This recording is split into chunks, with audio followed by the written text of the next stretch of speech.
Hey, and welcome back to Lang Speed and Cycle. I'm starting a new segment to the channel that I'm going to call Shop Talk. Basically, it's going to be me sharing my own automotive and life adventures along with other people like my friends and family and their car stories or power sports or whatever related to the channel. And I think it's going to be a lot of fun. The first one I'm going to share with you guys is the story of the rotten 1998 Chevy Camaro.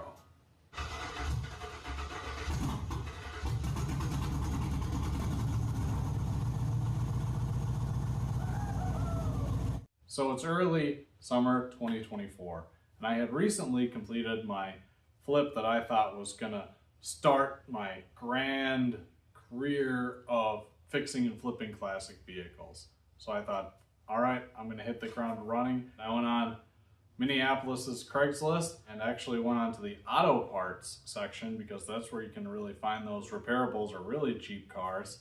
And I found a 1998 Chevrolet Camaro in the middle of nowhere, Minnesota, over an hour away from my house in a town I can't pronounce anymore. And I thought, perfect, I'll shoot this guy a text. It just says make offer, needs engine work. So there was like 2 pictures of it, and it was parked in the weeds. There was a sketchy looking shed next to it. And I shot him a text and I said, 150 bucks. And he goes, nope, 300. And I went, 200 bucks. And he goes, 250. And I go, 230. He goes, so, perfect. I'll pick it up at, I think I was gonna be there at 5 o'clock. He sent me the address. I lined up a U-Haul car dolly, and I would have all this footage, but I can't keep track of a memory card for anything. So you're gonna get bits and pieces of what I have left, and the rest is just gonna be story time. So I pick up the car dolly and start heading his way. I end up going down this gravel road that felt like it was 10 miles long, ended up being like 2 miles long, that leads to a single dirt driveway. And I'm like, no service, no protection, barely any tools. All I got working on my phone right now is the GPS and nothing else, 0 bars. So I'm thinking in my head, I'm like, I hope I don't get kidnapped doing something dumb like buying a $230 Camaro in the middle of nowhere.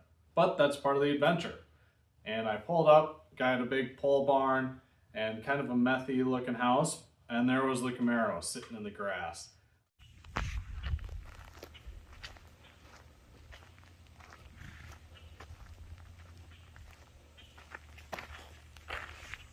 So it had moved from the pictures, and it had like the 80s Corvette saw blade wheels on the back. Now it had all 5-spoke wheels. And I thought, doesn't look too bad. You know, these cars are pretty sought after. I think this was a hardtop and silver. It had some cool headlights, cool taillights. It was a nice looking car. So I thought, yeah, I mean, even if I can get out of this thing for $2 grand, I'll be ahead. I think the car only had 160,000 miles on it. And I met up with the guy, started talking to him, and he goes, yep, I've had this car for 10 years, and started knocking, and I parked behind the barn. And I went, all right. Well, I didn't look over it as well as I should have. Popped the hood, said, yep, there's an engine in there. Opened the door, said, yep, there's an interior in there. He said he pulled the radio out. I was like, not a big deal. Thing didn't have its factory steering wheel anymore. It had a O'Reilly Auto Parts racing steering wheel, which, you know, didn't look too bad. Ended up sweating my you-know-what off because I didn't want to dolly this car home with the rear tires on. With the front tires, I really didn't know if the steering was going to lock or what. I ended up jacking the car up, then somehow getting it onto the car dolly, I can't remember. Removed the drive shaft, plugged the transmission, and then lowered the car back down. I was drenched in sweat, and I was still in my work clothes. I had no change of clothes, so now I'm drenched in sweat, covered in dirt. Today we're recovering a $230 Camaro in the middle of the woods and trailering it home because it makes bad noises. Let's get started. back down the road I go with this blown up 3800. I didn't know if it ran. You know, I didn't even bring a battery with me. And got it back home, ended up throwing a battery in it, and what do you know? The freaking car fires up. Wow, holy knock. It really, really knocked. So thought, all right, I'm gonna jack this thing up sky high. And typically there's one of two ways you can do the engine swap. The harder way is to pull it out through the top. Typically you drop the subframe. And wow, when I had this car up on jack stands, finally getting a look underneath it, the thing had moved on to car heaven. The underneath of the car was super rotten. I ended up blowing a brake line just adjusting it in the driveway. It was actually the left front brake line, so not even a fun one. It wasn't a rubber hose, it was the metal line that actually broke. So not fun, and that was just part of the process. Found out the AC didn't work, and because the car wasn't really running right, I didn't want to run it for very long. Here's a clip of what the oil change was like. Is the oil pan caved in? Holy crap. It looks caved in. Oh, that makes sense why it's broken. This oil pan's all rusted out. There's water dripping out of it. That's great. Holy crap, that's a big hole.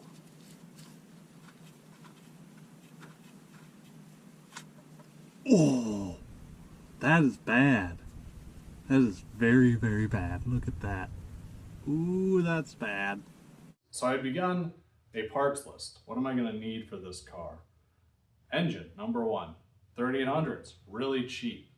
And one thing I wanted to figure out, will 3800 out of a LeSabre work in a Camaro? Turns out, yeah, they will. So I thought, perfect.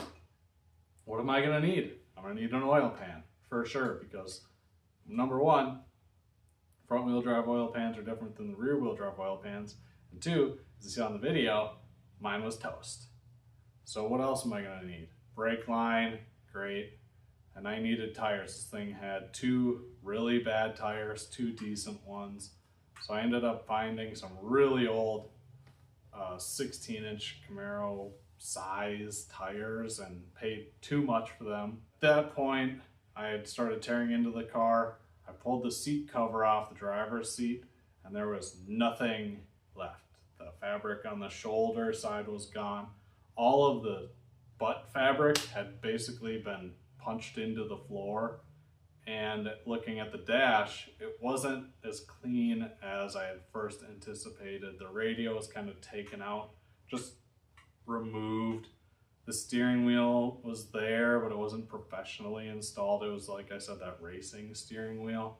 So now reality was starting to settle in where it's like, oh my gosh, I'm gonna have at least $1,000 into a $230 car that's maybe worth $1,500 to $2,001. It's all said and done.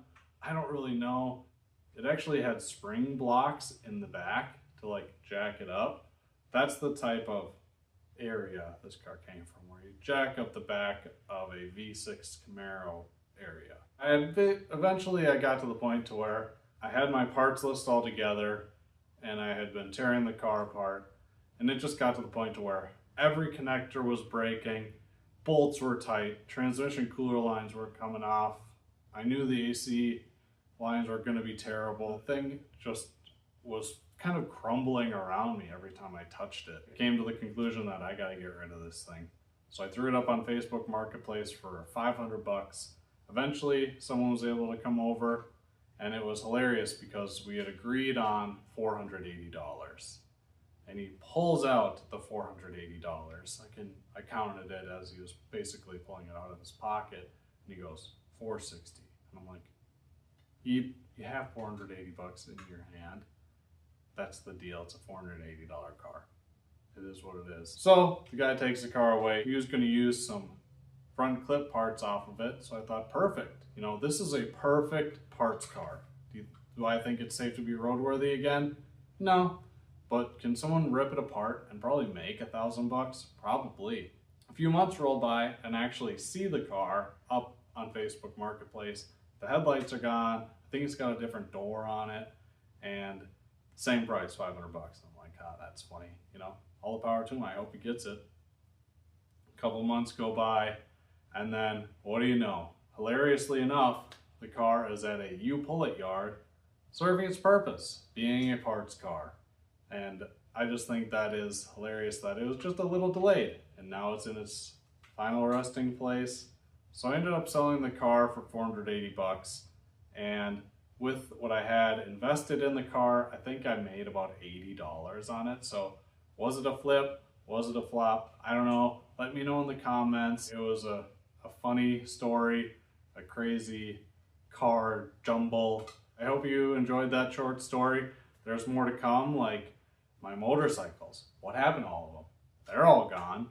Well, I ended up losing all my content that I had saved on my phone because my phone crashed, and all my passwords got wiped out, and the phone service that I had at the time basically told me to Google it.